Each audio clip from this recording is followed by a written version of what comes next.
So I am going to bring on Jasmine Thomas now. Hello. Hi, Jasmine. How are you? Hi. I'm I'm good. Naita. I just want to first and foremost, I want to thank your family for your service. I am come from a military family myself. I know your husband's in the military, Mhm. and as I as we both know, when the sibling, the husband, the father, the Mhm. mother gets deployed, the whole family gets deployed, and so I just want to thank um, you for your service. I know you've heard some of that conversation around RFK. Originally Yes. I had you on to talk about your platform and tell people a little bit about yourself, but I am going to ask you some questions about yourself, Mhm. but I figured I would ask you about RFK and his. I'm going to be try to be respectful, but I'm still upset about it. Mhm. His bigoted comments and then lied about it. What are your what? How do you feel about it? I mean, as a parent of a neurotypical child and an autistic child, what is your thoughts on it? Just So I have a plethora of feelings, of course. I am very demeaned by it because one, he has said a lot of things, such as it being the parents' fault, also being a genetic mutation, which we know that it's genetic, so that's fine. But then when he was saying that they should be locked up into institutions, that was one of the reasons why I decided that I wanted to run, was because no one was taking my child out of my hand. No one. Nuh-uh. I have worked so hard getting the resources, even though there's a lack of resources within our communities. But I worked so hard to get him the ABA, speech language pathology, OT, everything that he needed, because my son is actually level 2 autistic and he's emerging with his speech. So he can give me simple answers, or, he'll say, like, I'm back if he went to the potty. And he's actually potty trained. So we worked day and night with my son. But RFK really has no idea what he's talking about, nor does he have any background with the autism community, nor does he even, I don't even think that he's even came in contact with a real autistic person the way that he speaks. And it, there's a stigma. There is a stigma already around the autism community, especially amongst the parents, because we already feel bad. And for him to make us feel even worse about our child being different, because I don't necessarily like to deem it as a disability, it's an ability on my end. Because he can do incredible things that I probably couldn't even do. There's so many things like trains. He knows so many things about trains, and I learned so much. But RFK really is he's a piece of work.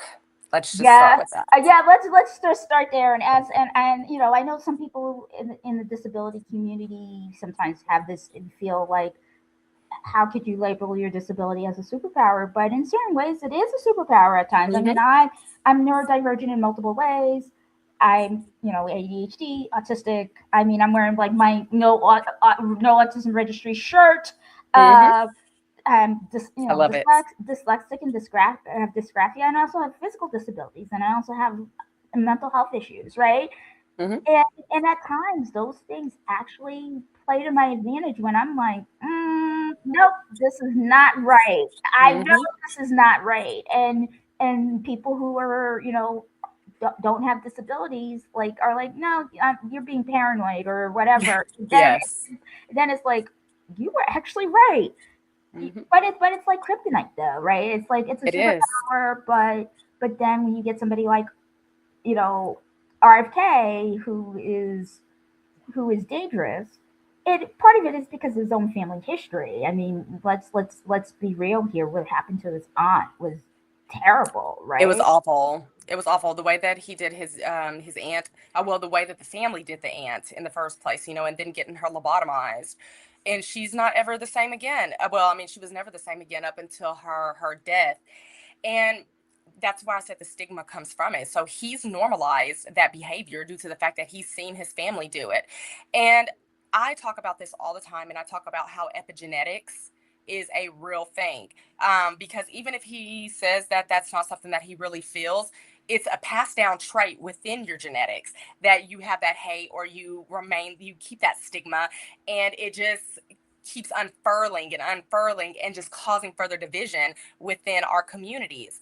But I was listening again to was it Miss Cheryl that was on here just a few minutes ago? I thought I was Carolyn. Carolyn. I apologize, Miss Carolyn. One beautiful name, by the way. But I agree with her. I agree with the conversations that you guys were having when you were saying that it is such a hard concept being autistic or neurodivergent, but also it's such a isolating feeling when you are the parent in this situation. And we don't have enough people to talk about this with, Naida. Like, there's not enough people out here that goes through the same walk of life that we do, not just as parents, but even as neurodivergents as well, because I have ADHD as well. I have ADHD and I've always had it, but in the Black community, it was because my mother is Black and Native and my dad is white. And so growing up with my mom, the Black community kind of made it taboo. And they would say, like, oh, there's something off about that kid. And they wouldn't go out and they wouldn't get the proper testing or the treatments for them, because of the fact that it was just such, one, a taboo ideation, but two, because it just was so stigmatized. Like, you don't want anything to be wrong with your kid. There was so many times that I had so many dreams of my kid actually going on to become, a doctor. Not saying that that doesn't happen, especially with our high functioning community. But, there were so many times that I had them, wanting to go on to be a doctor or be an engineer or be, something bigger than what I expected when I had my child. Just so many dreams. And I had to realize as a mom, and this diagnosis is not an end all be all. It's not. It's not an It's end all be not. all. It's absolutely not. I mean, when I was diagnosed, and I was diagnosed, this was in the 90s, when they didn't know what to do with me. They were like, well, she's oppositional defiant. She has Mm-hmm. ADHD. She has all of these things. But I'm getting, once I was, like my mom, like she like had to, she removed me from the home because I needed services Oh, that wow. he could not get from me, right? And once I got the services that I needed, like the therapy and stuff that I needed, I say this all, and I have a good relationship with my mother. It's not that Mm-hmm. I don't. It's, today, I didn't like it when I was a teenager, but today Right. I have a good relationship. Once I got the help I needed, I was getting straight A's. I mean, I went to Mm-hmm. college. So if I can do all of those things, right?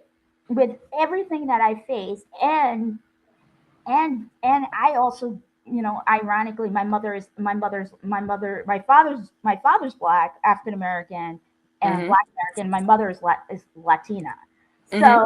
So it's different because, like, for me, I was raised by her, and and I grew up in mostly white spaces because I Mm-hmm. grew up in the suburbs. So she was like, like she was making sure that if the white kids got it, I was getting it. Which is nice. She was that parent. She was like, there's something wrong with my kid, and you're not going to say to me nothing, right? And Mm-hmm. so I do think, in reading your policies, and I just want to just take a quick snapshot of that, reading your policies and what you went through, and then your son being diagnosed. Did that motivate you to be like, I'm going to do something different? Because a lot of candidates don't speak out. I mean, you and Jasmine Crockett were the only two Senate candidates that I've done research on from both parties that actually had a disability platform that was not mixed in with medical. Well, yeah, because going through it, people don't speak on things unless they have went through it. And so me going through all the lack of resources, but also navigating the disability paperwork and the disability social security stuff, and then being told, hey, you can no longer get this because your child has, because my son was originally diagnosed at 2 with level 3, and then with getting the interventions that he needed, he was able to go to a level 2.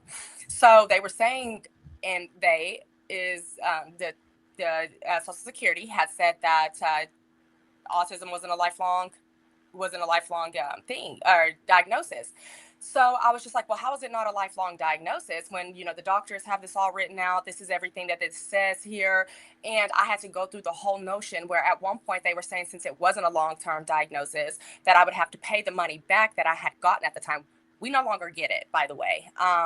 But they were trying to get us to pay it back at one point until they realized and the doctors had reconciled all of his paperwork and also explained to them like, hey, this is not what this is.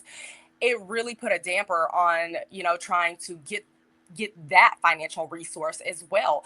And it made me wonder, for my son to get older, and if he couldn't work, would he still be entitled because of the fact that he was able to get all of the resources and he was able to, I wouldn't say autism is, you can't outgrow autism whatsoever. You can't, and that's the same thing that happened to me, right? Like what happened to me is that my mom made too much money. She would not make that much more money, but she would make too much money to the point of like not by that much, but then I couldn't get certain services. So she was like, catch 22.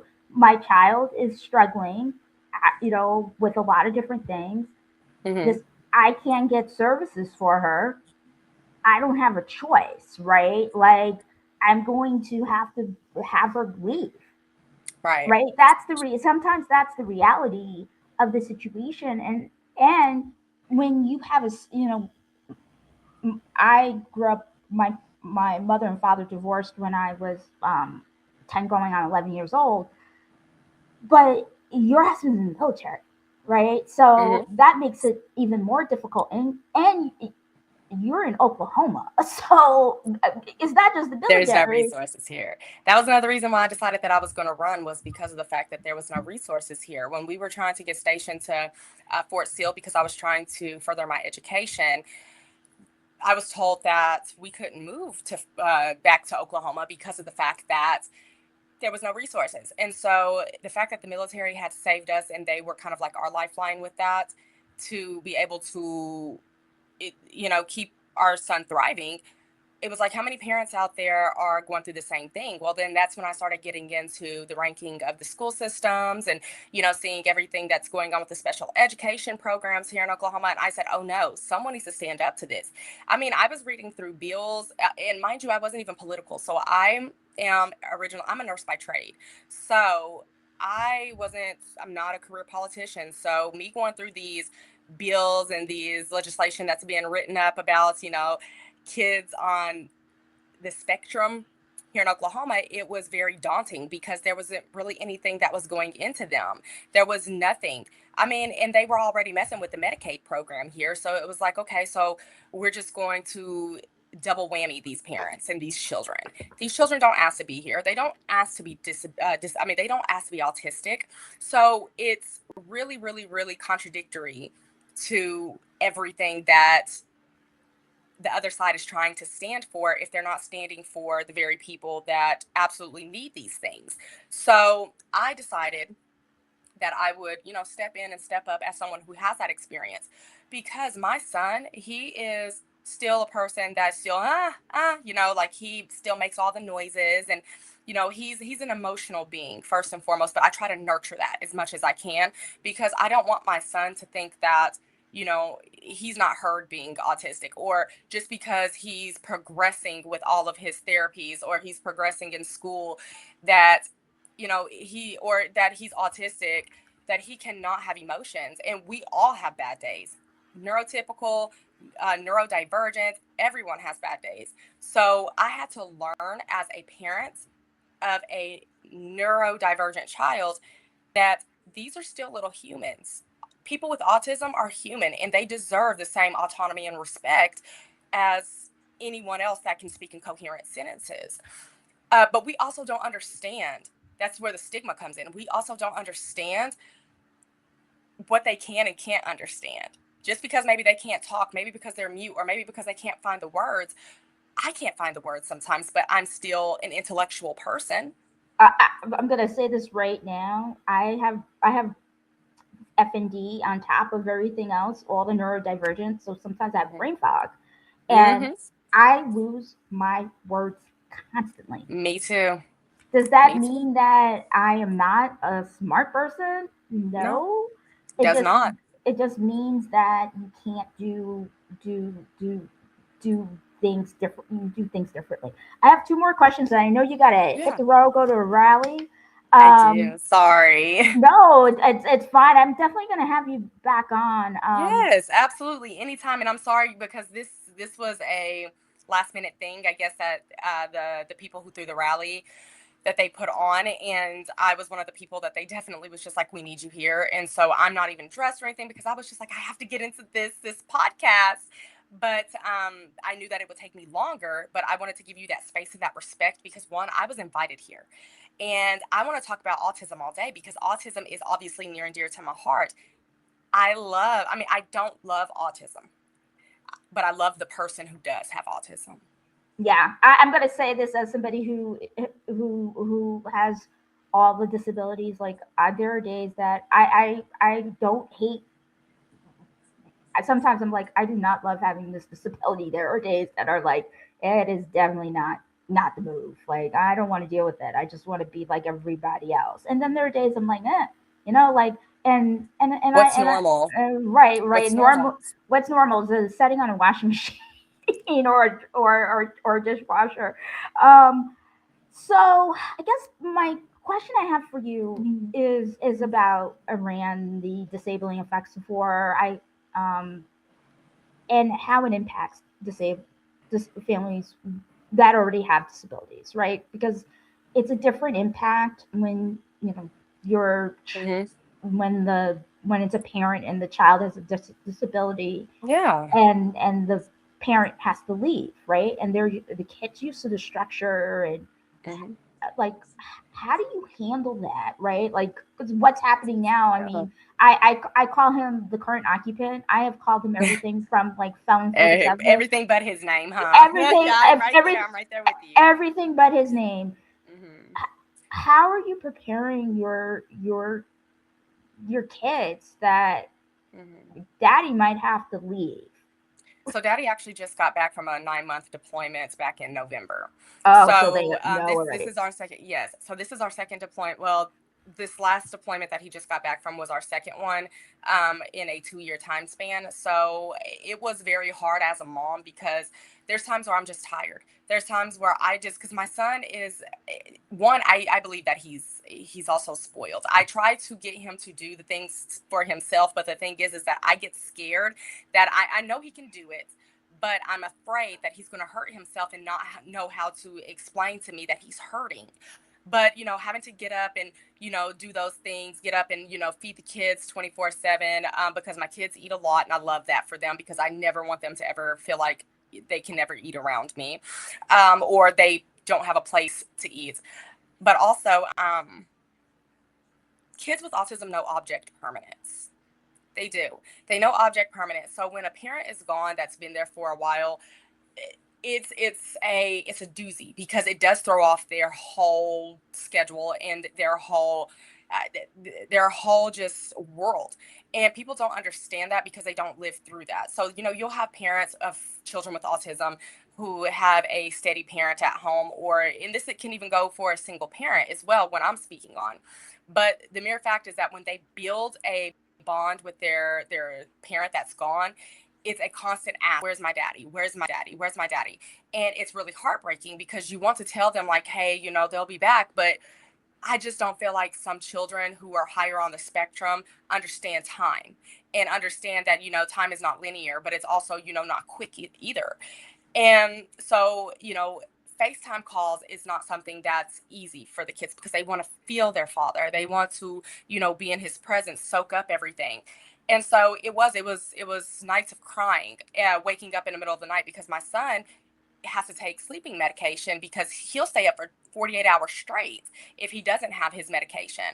And so there was times that he would decline it because of the fact that he's like, I'm thinking of my daddy. I'm thinking of my daddy. And he just wanted to stay up and think about his daddy. And so me and my husband had to have the conversation as to, what are we going to do when all of this situation, falls down? Luckily, this past time that my husband was gone, he left early March of last year and then got home in November. So same year. But the time before, he left in June and didn't come home till March of that next year, or April of that next year. So that would be of 2023, because he left in 2022. Yes. And so this time, while I was out campaigning, and he was gone through that, throughout the summer, we were able to come stay with my mom and my grandma, and they got to spend a lot of time with their Cookie, because that's what they call my mom, is Cookie. They got to spend a lot of time with her, and so they got to go outside and explore and not be bored in the house like they were when he was gone the first time, because I was in nursing school. But we've really grown. My son has really grown, because he would be not violent. He would be aggressive at times, because he couldn't express his frustrations. And I can understand that. Like, I can understand that sentiment, because if I couldn't speak up and say, hey, I don't like this, I think that I would be throwing things around too, and, throwing temper tantrums.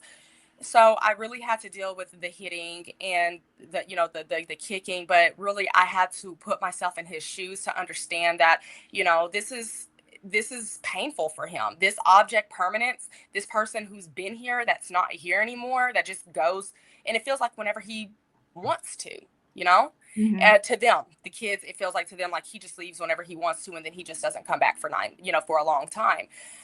So, everything is valid. Everything checks out with these kids, but it really is something that I just think that we can't predict when we're going to have, children on the spectrum or children with disabilities. And I really think that it needs to be more it needs to be more considered within the military community, and by the commanders, by the leadership, everything, that we can't keep moving around either.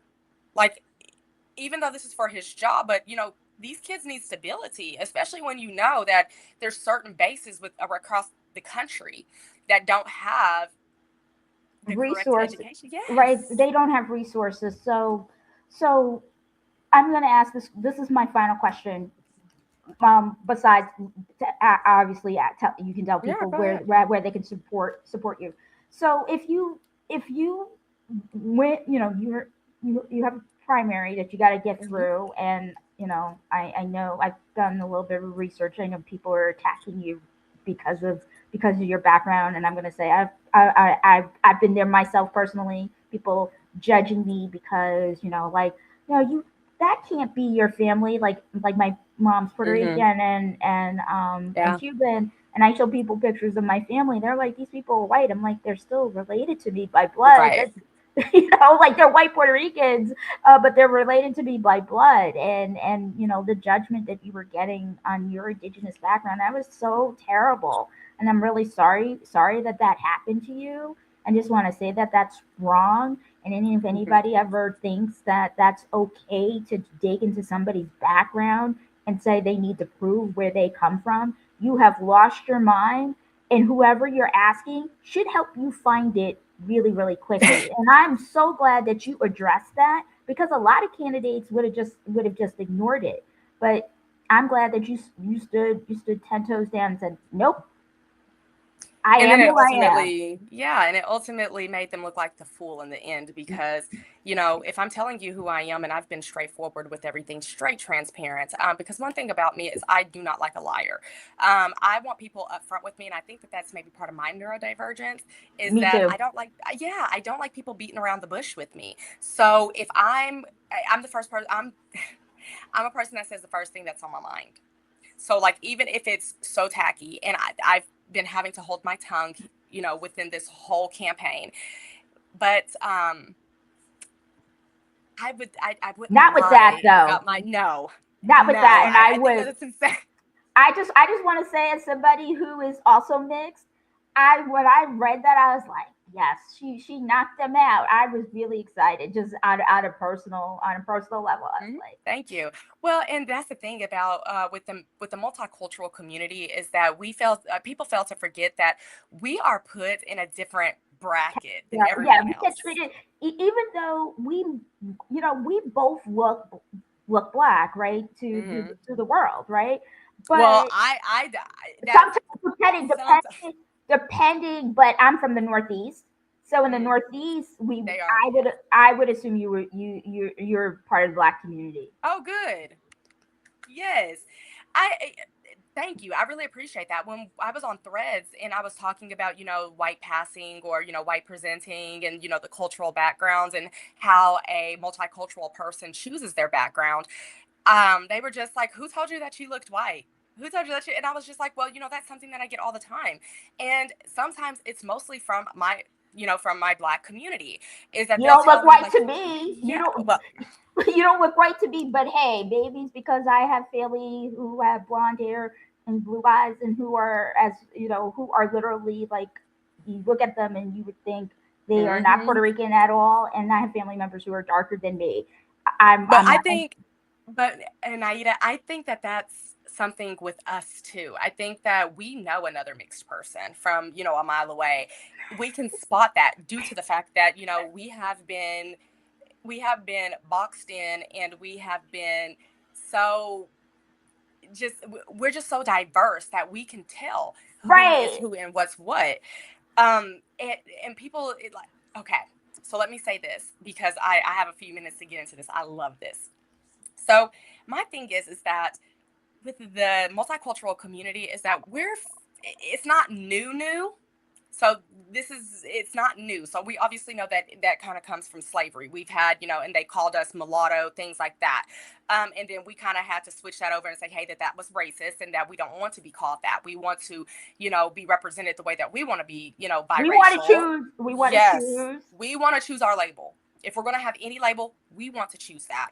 So, you know, we know that it stems back then, but then it really became popularized as soon as um, the interracial marriage in 1979. It's the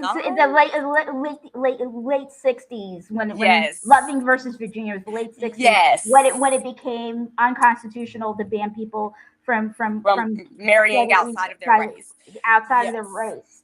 And And mhm. yeah, I'm just like, And then we became more popularized. So, like, since we were actually legal, if that makes sense. So, like, since yeah, we were legal legal. to have, yes. Isn't that crazy that we are pretty much the beta? Okay. So, like, our people who were our mixed individuals who were born in the 70s, in the 80s, and then us 90s, we're kind of like the beta mixed, I Yep, would like to say, the beta. And yep. then it became very much more normalized throughout the 2000s, 2010s up until now, because it's just been so long. But it's very far few in between that you actually find older, you know multiracial. I don't know Mhm, anybody, to be perfectly honest, born before 1970 who are mixed. I mean, mhm. I've had people ask me where I'm from just based on my name, right? Like, what kind of name is that? I worry, especially when used to straighten my hair, or sometimes they'll just ask me, even with my hair being the way it is. They're like, "Are you mixed?" I mean, and I didn't even have to say I'm mixed. You probably already picked up on it, even without me even Yeah. opening opening Well, my. actually, so I thought you were more of like, maybe you were Black American and maybe Haitian, because when you were saying, like, I could see the Latin features, but I mean Haitian. Oh my goodness, not Puerto Rican. So I would say, Dominican. yeah, Dominican. So that's the features that I was picking up. But we know that Hispanic community, they all have kind of the same type of features, except for their skin tones. Their skin tones just vary, and it's beautiful. But I mean, you're beautiful nonetheless. But I could tell that you were more than what meets the eye, for sure. That's what I'm saying. Like, yeah, and I get that. My brother and I both get that a lot. But my mom's biological mother's Afro-Cuban. That's where. Oh, or Yeah. I could have seen Cuban too. There we go. Yeah, I definitely could have seen Cuban. But yeah, we are pretty much the beta version of what was to come we now. me Yes. you know, it's interesting because I say this all the time because we have a mutual in common, Elizabeth Booker Houston, because Oh, I love her. she's half white, half black, and she identifies blackity black, I do too. I yeah, do too. you do too. I identify as as Latina because that's, my mom raised me. But Hmm. I always say, like, being black, is, being Afro Latina black. It is a it's culturally is different. It's Oh, very much so. And it's so hard because the black and brown community normally has it out for each other, not all the time, but uh, it, they do enough. And I think enough. and I think this is why they pulled that crap with you. It's enough for them to have black folks go after you because of your indigenous roots, and then have people who are indigenous say, "Oh, she's claiming something that she's not. She's really just half white, half black," even though you had proof. Yeah. And the thing is that the attack, the call comes from inside the house all the time. But the attack from the black community, it's more of like, I'm trying to teach you something that you normally wouldn't know. So I learned about the brown paper bag from Twitter, the brown paper bag theory. Like, if you're darker than the brown paper bag, you're not pretty, which was, it stems from slavery all the way up until Jim Crow, until I guess now. And so I didn't learn that until I got on Twitter one year, and I just talked about how, I was black and I was proud to be black. And they're like, no, you're not black, you're biracial. And it's like, I think that people should stop taking people's identity from them and start actually embracing the fact that we're proud to be who we are. Because if we were saying that we were anything but black, now we hate ourselves. Now Hello. yes. Hello, I always tell people that all the time. When I say I never deny that I'm not black. But you know what I say? I said I don't deny that I'm not black, but I also get to choose Mm-hmm. where. And most people don't get to, and that's where they get upset. Is because they're just like, you have the option to choose what you want to be, and Oh, it's like, I'm sorry, I didn't get to choose to be mixed either. I Like, did, I didn't get to choose my parents. I didn't get to choose my parents, and what people fail to realize, and I think you can understand this, and I wanted to say this to you. People like you and Kamala Harris are like my like are heroes of mine, because you just Oh, thank you. walk in your identity and like stand on business. Like, I'm not running from who I am. I get to decide what identity I get to embrace. Um, is And that's the beauty of it. and also having, and for you also being a neurodivergent individual, right? Like, it's not just being, and acknowledging that you're neurodivergent, right? On Mm-hmm. top of everything else. And I look to people like you, who are in the public eye, who are making these choices to fight, because it's hard, right? It's because I could just easily say I'm just black and just like keep it moving, Mm-hmm. but then and disabled, but it would be lying, because that's not how I identify. And the Right. fact that you've made the decision to say I am leaning into my indigenous and black roots, that's who raised me, and Mm-hmm. me to like pretend that that's not how I was raised is dishonest, and then you want to come for me. That's not going to happen.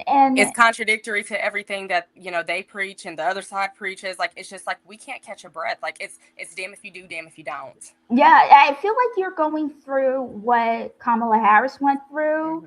when she ran for president in 2024, where some black people will say she's not black, she's Indian, and some other people, like, and I'm just like, can you just leave her alone? And she says that she's black. So, and she went, like, leave her alone. Same thing with And they you. can't take that from her. I don't care what anyone says. I don't care if someone says, well, she's only, 2%, blah, blah, blah. Well, at the end of the day, she's still black. And they can talk about the one drop rule all day. They can talk about that all day. But at the end of the day, that lady is black. Okay, she's black. And then people get all upset when they say, like, identity politics don't work, but identity is what shapes politics. If we did not Exactly. have identity, then we would not have had the Trail of Tears. We would not have had the civil rights movement. We would not have had a Roe versus Wade, because We being a wouldn't woman even is have an identity. let's even like go to something that we wouldn't even have. There's Operation Wetback, when Eisenhower Mm, decided to. I always call the thing a thing, because I'm not going to whitewash history for mm-hmm. anybody. When he this what we're going through with ICE is not the first time. So No, that's number one. I just want to say that's that. an identity. And then what they're doing now to the Latino community. They don't care if you're a U.S. citizen or not. I That's an don't even. identity. That's an identity. They're snatching people off the street that are that have they run their license plate, or you're walking around and you might be listening to Latin music or speaking Spanish, and they're just saying, "Oh, I need to see your ID." Like, even if, and sometimes even if you have your passport, they're like, "We don't care." Like, "Oh well, deal with it." And I mean, so, but ICE is getting into anyone's way. I mean, anyone that gets in their way, they're taken down. I mean, but we know the concept of what ICE is, what ICE is for. And I just, at the end of the day, like, we cannot say that identity is not, like, we're not going to play identity politics when that's all they're doing. And I'm sorry if there's nothing that the other side, our counterparts, has nothing to be super proud of when it comes to cultural things. And mind you, I'm half, I'm white. My dad is white, so I can say this without, sounding prejudiced, because I can speak from all ports. What the heck? I point of can speak view. from, yes, I can speak from the whole diaspora, except from the Hispanic side of the diaspora, and, right? and I could speak from both the white Hispanic side because my grandfather's white Puerto Rican, and I can speak from the black side, and it's the same. It's like Latino culture would not exist without black and brown, but they Exactly. want to divide us because if we and they want to use ableism, right? Like Hmm. that's why RFK is so dangerous. They want to use any other weapon to divide us, so we can not do handle our business. we So we we cannot finally just come together as a collective and do, and form action. And that's exactly what they want to do, because they know that we could possibly, even though we're a minority, the blacks and the browns, we can still make thunder if we yeah, wanted to. Like, yeah. there's We don't need. This is the thing that they don't understand. We don't need the majority of white folks to stand with us, non-white Hispanic folks. If we all stood together, one of my friends, who's my mentor in the disability community, Keith Jones, and he always says this all the time. If the disability community stood together, LGBTQ folks, Mhm. black and brown folks, if we all And got then our together, allies, our and white our allies. allies all got together, right? And white allies meaning if they're straight or they're not this don't have disabilities, whatever identity, Our cisgendered hetero allies, allies. Yes, right, let's just say right, that. that don't have disabilities. If they got together with Neuro us, That's a lot. So, like, our cisgender neurotypical hetero allies. There we right, go. right, if they got together with us, we would be making policy, right? Oh, hands down, we would have a whole other country And if we actually just stopped beating each other up, and start deconstructing from everything that we know, especially since religion is kicking our butts. Like, it's kicking our butts. So so I want to just honor your time, and I know you gotta peace out, but I will definitely reach out to you to have you. I want to have you back on. I do want to say this. I'm super excited about your campaign. Thank you. I'm just gonna say this. I really hope that people in Oklahoma have some sense, especially in the Democratic primary, and actually vote the right way. Because I'm going to say this is just I'm not speaking on behalf of my organization. I'm speaking for myself personally. Mhm. You're the only one, at least from my perspective, because I've checked out Opponents. your opponents. You're the only one who's real. Everyone else is like so polished, and I'm like, I just want somebody who's real, who's not perfect, and somebody who I would just hang out with, um, and who understands. Someone who's approachable, someone Right, who's attainable. I mean, on so many levels, someone who is accountable. right. And I'm not saying everyone's not accountable, but I'm also saying that, when we get the polished, unprovoked people, they're going to they're going to be the ones that you really have to watch to the switch up, and if they're going to basically be another Fetterman type thing, right? But with me, what you see is what you get, and I'm super proud of that, because I've lived a marginalized life. And I mean, in being from everything that I'm you know that I am, black, white, Native American, autism mom, military spouse, and a nurse, I know inequity when I see it.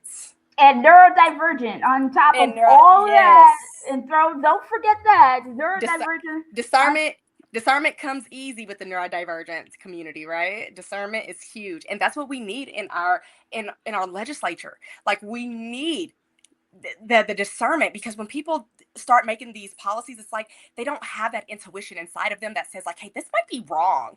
They have not been touching grass the way that someone who actually lives in these communities actually does. So it's a breath of fresh air to have me here. and Like, don't the one thing that I will say though too, it's not just it's marginalized also based on income, yes. because I say this all the time, right? I know what my experience was like growing up. And Hmm. now that, my mom has remarried, and like, my mom had me when she was a teenager. And she Hmm. got married when she was a teenager to my father, and then she divorced him, and then she got remarried when I was an adult.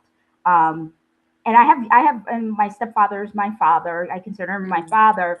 And but they were both teenagers when I was born, Yeah, right? babies. They were babies. And I say this all the time. They switched socioeconomic classes multiple times. Most people don't do that. So I Hmm. know what it's like to live in a lower lower working lower work So a lower working working class class. Hmm. neighborhood to where my Into parents. being into more of a more medium, No, it's not. It's not class. media. Yes. It's not media. But I mean, some of the places that they go is not media. Like it's like like Is it upper middle class at this it's point? upper Okay, it's upper it's middle class. it's But that's the upper. thing, is that's the point. That's the point. Is like, once you start at the bottom, you're not supposed to keep going down to the bottom. You're supposed to keep, building yourself up. But that's not the way our country is set up. Our country, gets us in that middle and never gives us a spot to boost ourselves up. They always give us mad cushion to fall into a steep hole. And that's not how our system should be set up. As a first world country, a developed one that has money, we should not be acting like we're broke wearing a fake Gucci belt. That is not something we should be doing. And I stand firm on that, because we have all these resources. We have some of the smartest scientists in America. We have some of the best high end, trauma, like level 1 trauma care here, because we have the smartest people who we've trained, and we have the best researchers. There should be no reason that we should, one, not have cancer cures for cancer. There's no reason why we shouldn't have answers for autism. There's no reason why we shouldn't be able to effectively figure out all of the health ailments and where it's stemming from. So, even with our food, there should be no reason why we're having to basically follow the lead of like the UK or Sweden or Norway to figure out that red dye is bad. Yeah, red dye is dangerous. So I'm gonna Thank you. let you. I really appreciate. Guess what? I don't feel bad now because I tend to get on my soapbox, and tend to No, get you're off my good. I love it. tend to get on I my love it. soapbox. So I just want to say, oh, thank you so much. Thank Can you. tell how can people? First of all, I just want to just say this. I would love to have you come back on again, Hmm. like as an episode just for you to speak to me and some of my colleagues to be able to answer some questions. Would you, if I reached out to you again within like the Yes. next month or so, would you be willing to come back Yes, on? absolutely. 100%. I feel like that would be a pivotal time, actually, because that would be that would be close to the What primaries. when is so June if 16th. June 16th. Hmm. And where can people find you Yes. and donate to your campaign? Yes. So I'll give my spiel and then I'm going to head out. But my name is Nikayla Jasmine Thomas, and I go by Jasmine. And I'm running for the U.S. Senate right here in Oklahoma as a Democrat. And I am a solely grassroots candidate. That means that I do not take any foreign interest money and or take any corporate PAC money. So every dime that I receive is from my community. So I serve my community. And there will never be a reason why I serve anyone else if my community has funded this campaign. You can find me at www.jasmineforok.com. And you can go to any of my socials at JasmineFOROK. And you can go to my link tree that's in any of my bios, and you can click and you can head to my Act Blue, and you can donate via my Act Blue. And I am a small dollar grassroots campaign, so every little bit helps. And thank you, Naida. I really appreciate you, and I gotta go.